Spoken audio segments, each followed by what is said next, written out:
Breaking news Maoist కేంద్ర committee కార్యదర్శి Tippiri Tirupati alias Devuji లొంగిపోయేందుకు ప్రయత్నిస్తున్నారా? కేంద్రంతో మధ్యవర్తుల సహాయంతో దేవుజీ చర్చలు జరుపుతున్నట్లుగా ప్రచారం సాగుతోంది. ఈ మేరకు కేంద్రానికి దేవుజీ కొన్ని షరతులు కూడా పెడుతున్నట్లు టాక్ వినిపిస్తోంది. జైళ్లలో ఉన్న మావోయిస్టుల భవిష్యత్తుతో పాటు అటవీ భూములపై గిరిజనులకు హక్కుల కోసం దేవుజీ పట్టుబడుతున్నట్టుగా తెలుస్తోంది. అడవుల్లో కేంద్ర బలగాల క్యాంపులు ఎత్తివేయాలని కూడా డిమాండ్ చేస్తున్నట్టుగా తెలుస్తోంది. దేవుజీ డిమాండ్లపై ఇప్పటివరకు క్లారిటీ రాలేదు. షరతులకు ఓకే అయితే కనుక కేంద్ర హోంశాఖ మంత్రి అమిత్ షా ఎదుటే లొంగిపోయేందుకు దేవుజీ ప్రయత్నిస్తున్నట్లుగా సమాచారం.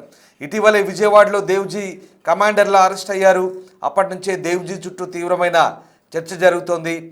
దాదాపు 1800 మంది మావోయిస్టులు ఇప్పటివరకు మృతి చెందారు.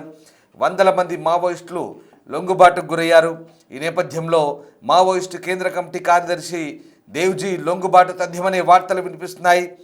ఇక ఆయన కేంద్ర ప్రభుత్వంతో కూడా మధ్యవర్తుల ద్వారా చర్చలకు వెళ్తున్నట్టుగా తెలుస్తోంది. మావోయిస్టు ఉద్యమానికి నీడనిచ్చిన ఆదివాసీల హక్కుల కోసం పట్టుపడుతున్నట్టుగా తెలుస్తోంది.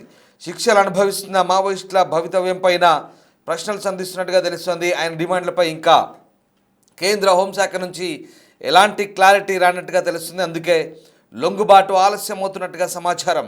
డిమాండ్లు నెరవేరితే అమిత్ షా ఎదుటే లొంగిపోయేందుకు దేవుజీ సిద్ధమవుతున్నట్టుగా తెలుస్తోంది. ఇక గత నెలలో అంటే నవంబర్లో ఇప్పటికే హిడ్మా ఎన్కౌంటర్ అయ్యారు. విజయవాడలో హిడ్మా పట్టుబడ్డ తర్వాత మారేడుమిల్లి అడవుల్లో తీసుకెళ్లి ఎన్కౌంటర్ చేశారంటూ మావోయిస్టులు ఆరోపిస్తున్న విషయం తెలిసిందే. అక్కడే దేవుజీ అంగరక్షకులు విజయవాడలోనే పోలీసులకు పట్టుబడ్డట్టుగా తెలుస్తోంది. దీంతో ఇక దేవుజీని పట్టుకోవడమే తమ పనిగా భద్రతా బలగాలు వ్యూహంతో ముందుకెళ్తున్నాయి. మరోవైపు అప్పటికే దేవుజీ కూడా పట్టుబడ్డాడు.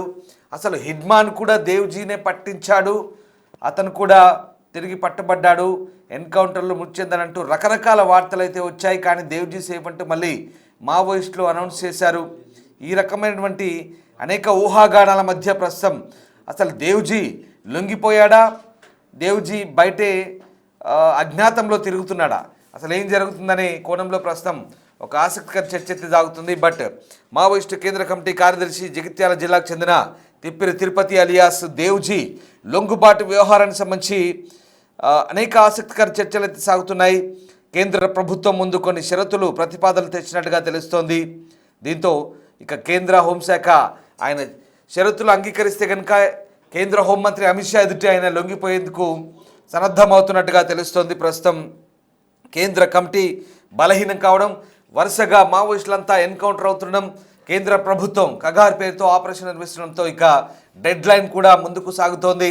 మార్చి 31, 2026 డెడ్ లైన్ రానుండడంతో ప్రస్తుతం మావోయిస్టుల ఉనికి మనుగడ ప్రశ్నార్థకంగా మారుతున్న పరిస్థితుల్లో కేంద్ర కమిటీ కార్యదర్శి దేవుజీ లొంగుబాటు వ్యవహారం ప్రస్తుతం ఇప్పుడు ఒక హాట్ టాపిక్గా మారుతోంది.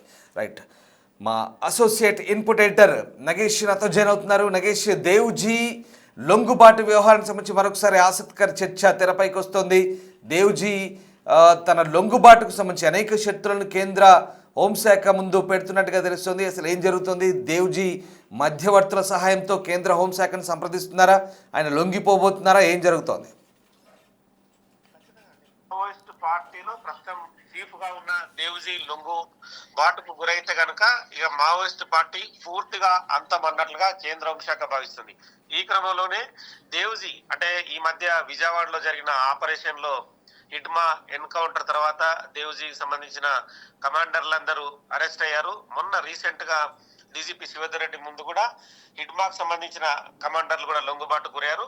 ఇప్పటికే అంటే చాలా మంది ఎన్కౌంటర్ జరిగిన పరిస్థితి నేపథ్యంలో ఖచ్చితంగా దేవుజీ కూడా లొంగుబాటుకి కొన్ని షరతులు పెట్టినట్టుగా తెలుస్తోంది. అంటే మధ్యవర్తుల ద్వారా కేంద్రంతో షరతుల ద్వారా తన లొంగుబాటు కూడా డైరెక్ట్ గా కేంద్ర హోంశాఖ అమిత్ షా ముందు లొంగుబాటుకు తాను ఒప్పుకుంటానని చెప్పినట్టుగా తెలుస్తుంది. ఇప్పటికే ఓవరాల్ గా అంటే ఈ మధ్య కాలంలో ఆపరేషన్ కగార్ చేపట్టిన తర్వాత 1800 మంది మావోయిస్టులు ఇప్పటికే ఎన్కౌంటర్ లో చనిపోయారు. ఎదురుకాల్పులు కానీ, కూంబింగ్ కానీ, వృద్ధాప్యం కానీ, అనారోగ్య సమస్యలు కానీ వివిధ కారణాలతో చనిపోయారు. చాలా మంది లొంగిపోయారు కూడా. అంటే ఇప్పటికే పెద్ద ఎత్తున సంఖ్య కూడా తగ్గిపోయింది. కాబట్టి దేవుజీ కూడా చాలా వరకు అంటే ఇప్పటికే నేషనల్ పార్కులు కానీ, ఛత్తీస్గఢ్ కానీ, మహారాష్ట్ర కానీ ఈ అడవులన్నింటినీ వదిలిన మావోయిస్టులు బయట షెల్టర్ జోన్కే వెళ్లిపోయారు. ఎందుకంటే రీసెంట్ గా జరిగిన తెలంగాణ పోలీసుల ఆపరేషన్ చూస్తే కనుక ఆదిలాబాద్ జిల్లా నస్పూర్ లో గత నెల 2 నెలలుగా చాలా మంది మావోయిస్టులు అక్కడ షెల్టర్ జోన్ తీసుకొని అక్కడి నుంచి కూలి పనులు చేసుకుంటూ వాళ్ళ బతుకును వెళ్లదీస్తున్నారు. కానీ ఒక ఇన్ఫర్మేషన్ ఇచ్చిన సమాచారంతో వాళ్ళందరినీ లొంగుబాటుకి తీసుకొచ్చారు. ఈ లొంగుబాటు తర్వాత అందులో అంటే చాలా మంది కొంతమంది పెద్దవాళ్లే లొంగిపోయారు. ఇక లొంగిపోయే వాళ్ళు ఉన్న వాళ్ళంతా ఇక దేవ్జీ గాని గణపతి గాని కొంతమంది అంటే తెలంగాణకు చెందిన దాదాపు ఒక 55 మంది ఉండొచ్చు. ఇందులో దేవ్జీ నమ్మలకేశ్వరరావు ఎన్కౌంటర్ తర్వాత పార్టీ చీఫ్ గా బాధ్యతలు చేపట్టారు. ఇప్పటికే మల్లోజుల వేణుగోపాల్ గాని ఆశన్న గాని వీళ్ళంతా లొంగిపోయారు. ఇంకా బండి ప్రకాష్ అలాగే పుల్లూరు చంద్రన్న సో వీళ్ళందరూ కూడా లొంగుబాటుకి ముందుకొచ్చారు. కానీ వాళ్ళది ఆశన్నది మల్లోజుల వేణుగోపాల్ది డిఫరెంట్ ఒపీనియన్ వాళ్ళు వ్యక్తపరిచారు. అంటే ఆయుధాలు వీడాలి, అంటే జనజీవన స్రవంతిలోకి రావాలి, జనజీవన స్రవంతిలో ఉంటూ పోరాటం సాగించాలని చెప్పి వాళ్ళు చెప్పారు. దాని పార్టీ దాన్ని వ్యతిరేకిస్తూ రకరకాల ప్రకటనలు చేసింది. ఇప్పుడు బయటకు వచ్చిన చంద్రన్న కూడా బండి ప్రకాష్ కూడా సేమ్ వాళ్ళని వ్యతిరేకించారు. అంటే ఆయుధాలు వీడాలి, ఆయుధాలు పట్టుకొని వచ్చి శత్రువు ముందు లొంగిపోయారని చెప్పి వాళ్ళు మన అంటే మామూలుగా ఇంటర్వ్యూలలో చెప్పుకొచ్చారు. వాళ్ళు చేసింది పూర్తిగా పార్టీకి ద్రోహమే. అంటే ఏళ్ల తరబడి దశాబ్దాల తరబడి పార్టీలో ఉన్న తర్వాత ఆయుధాన్ని నమ్ముకొని పోరాటం చేసిన వీళ్ళు అదే ఆయుధాన్ని శత్రువుకు ఎందుకు అప్పగించారని చెప్పి వీళ్ళందరి ప్రశ్న. ప్రస్తుతం అయితే అంటే ఈ ప్రశ్నలు ఆనుసరణ మధ్య జరుగుతున్న ఈ తతంగంలో దేవ్జీ లొంగుబాటు అనేది చాలా ఇంపార్టెంట్ విషయం. ఎందుకంటే కేంద్ర హోంశాఖ ఆపరేషన్ కగార్ చేపడుతున్న ఈ క్రమంలో నెక్స్ట్ మార్చి వరకు పూర్తిగా క్లోజ్ చేయాలని చెప్పి భావిస్తుంది. ఇప్పటికే ఛత్తీస్గఢ్ గాని బీజాపూర్ గాని నేషనల్ పార్క్ ప్రాంతంలో కూడా అంటే నగేష్ ఇక్కడ కొన్ని షరతులు పెడుతున్నట్టుగా తెలుస్తుంది. ముఖ్యంగా మావోయిస్టులకు వాళ్ళకి షెల్టర్ ఇచ్చినటువంటి ఆదివాసీలకు సంబంధించినటువంటి హక్కుల గురించి మావోయిస్ట్ ఉద్యమానికి నీడనిచ్చిన ఆదివాసీల హక్కుల ప్రస్తావన అనేది ఖచ్చితంగా కీలకంగా మారినట్లు ఆయన దేవ్జీ చెప్తున్నాడు. అంటే ఛత్తీస్గఢ్ లోని బీజాపూర్ గాని సుక్మా నారాయణపూర్ జిల్లాల్లో ఉన్న జార్ఖండ్ గాని తూర్పు పశ్చిమ సింగ్భూమ్ జిల్లాలు గాని మహారాష్ట్రలోని గడ్చిరోలి మధ్యప్రదేశ్ లోని బాలాఘాట్ కావచ్చు. సో ఇవన్నీ కూడా ఈ జిల్లాలతో పాటు చాలా ప్రాంతాలు ఇప్పుడు నేషనల్ పార్క్ గాని ఇవన్నీ కూడా ఆదివాసీల హక్కులు సంస్కృతి సాంప్రదాయాల పరిరక్షణ చేయాలని చెప్పి ఆయన గట్టిగా డిమాండ్ చేస్తున్నారు. అంటే వారి ప్రశాంత జీవనానికి వీలుగా కేంద్ర బలగాలన్నింటినీ కూడా క్యాంపులు ఎత్తివేత అంశాలు ఖచ్చితంగా పరిశీలించాలని చెప్పి చెప్తున్నాడు. వాళ్ళకి ఎలాంటి అంటే ఉపాధి అవకాశాలు కానీ వాళ్ళకి ఇబ్బందులు జరగకుండా అక్కడ పోలీసుల్ని తీసేయడం కావచ్చు కానీ వాళ్ళ అబ్జర్వేషన్ చేయడం కోసం అంటే మామూలుగా ఇప్పుడు ప్రజా జీవనంలో జరుగుతున్న మన భారతదేశమే ఇప్పటికే అంటే రాజ్యాంగబద్ధంగా జరుగుతున్న వ్యవస్థ. అక్కడ పంచాయతీ ఎన్నికలు నిర్వహించడం, వాళ్ళకి స్కూల్స్ ఏర్పాటు చేయడం, కనీస ఆహార వసతి ఉండే విధంగా రేషన్ షాపులు ఏర్పాటు చేయడం కావచ్చు, వాళ్ళ పిల్లలు చదువుకుంటట్టు అక్కడ రోడ్ల నిర్మాణం కావచ్చు, అలాగే చిన్న చిన్న హాస్పిటల్స్ ఎందుకంటే బస్తీ దవాఖాన లాంటి ఇప్పటికే తెలంగాణలో కానీ మిగతా రాష్ట్రాల్లో కొనసాగుతున్నాయి. అలాంటి బస్తీ దవాఖానలు ఏర్పాటు చేసి వాళ్ళ ఆరోగ్య పరిరక్షణ చేయడం ఇవన్నీ కూడా ఖచ్చితంగా అవసరాలు ఉన్నాయని చెప్పి మావోయిస్ట్ పార్టీ భావిస్తుంది. ఎందుకంటే బట్ నగేష్ ఇక్కడ ఒక విషయం ఏంటంటే సరే ఆదివాసీల హక్కులకు సంబంధించి కేంద్రం సానుకూలంగా స్పందించినప్పటికీ కూడా ఇప్పటికే శిక్ష అనుభవిస్తున్న మావోయిస్టుల విషయంలో కూడా ఉదారంగా వ్యవహరించాలంటూ దేవ్జీ డిమాండ్ పెడితే కనుక ఇదంతా సాధ్యమయ్యే పనైనా కేంద్ర ప్రభుత్వం దీనికి ఒప్పుకుంటుందా? ఒకవేళ ఆ మావోయిస్టులను జైలు నుంచి విడుదల చేసి కేసులను ఎత్తివేస్తే కనుక తాను లొంగిపోతానంటూ కూడా మరొక ప్రధాన డిమాండ్ పెట్టినట్టుగా తెలుస్తోంది. అదే కనుక జరిగితే ఇదంతా ఈ వ్యవహారం మొత్తం కొలిక్కి వచ్చినట్టే భావించాల్సి వస్తుందా? ఖచ్చితంగా. ఎందుకంటే ఇప్పుడు జరుగుతున్న తతంగంలో ఇప్పటికే ఇప్పుడు తెలంగాణ ప్రభుత్వం అయితే చాలా మంది లొంగుబాటుకు తీసుకురావాలనే తీవ్రమైన ప్రయత్నాలు చేస్తుంది. ఎందుకంటే ఇప్పటికి కూడా కేంద్ర కమిటీ సభ్యులు కావచ్చు, రాష్ట్ర కమిటీ కావచ్చు, అలాగే సెంట్రల్ కమిటీ సభ్యులు కావచ్చు, వీళ్ళందరినీ కూడా లొంగుబాటుకు తీసుకొచ్చిన తెలంగాణ ప్రభుత్వం వాళ్ళందరికీ వాళ్ళ రివార్డ్ ని అప్పచెప్తూ వాళ్ళకి ఉపాధి జరిగే విధంగా అంటే భూమి అప్పచెప్పడమా లేదంటే వాళ్ళు బతకడం కోసం ఇంకేమైనా ఏర్పాట్లు చేయడం అన్న కోణంలో చూస్తుంది. ప్రస్తుతం శిక్ష అనుభవిస్తున్న మావోయిస్టులందరినీ కూడా బయటకు తీసుకురావడం అనేది ప్రభుత్వాలు అనుకుంటే ఈజీనే. ఎందుకంటే ఒక కౌన్సిలింగ్ ద్వారా వాళ్ళతో మాట్లాడడం, దేవ్జీ ఈ ప్రతిపాదన పెట్టాడు కాబట్టి మిమ్మల్ని అందరినీ బయటకు తీసుకొచ్చి మీ రివార్డ్ మీకు అప్పచెప్పి జనజీవన స్రవంతిలో ఉండే విధంగా వాళ్ళ సొంతూర్లలో వాళ్ళకి 100 గజాల 150 గజాల భూమి అప్పచెప్పి వాళ్ళకు చిన్న ఇల్లు నిర్మాణం లాంటిది చేసి వాళ్ళకు రేషన్ కార్డు ఇవ్వడము, ఆధార్ కార్డుని కల్పించడం ఇవన్నీ ఖచ్చితంగా జరుగుతాయి కనుక మావోయిస్ట్ మావోయిస్టులు అనే వాళ్ళు లొంగిపోయే అవకాశం ఉంటుంది. ఇప్పుడు బయటకు వచ్చిన బండి ప్రకాష్ గాని, పుల్లూరు చంద్రన్న గాని, మిగతా ఇప్పుడు తెలంగాణలో లొంగిపోయిన చాలా మందిని కంటిన్యూగా మనం చూస్తున్నాం. వాళ్ళందరికీ స్వయంగా పోలీసులే ఆధార్ కార్డుని ఇప్పిస్తున్నారు, వాళ్ళకి ఒక మొబైల్ ఫోన్ ని అప్పచెప్తున్నారు.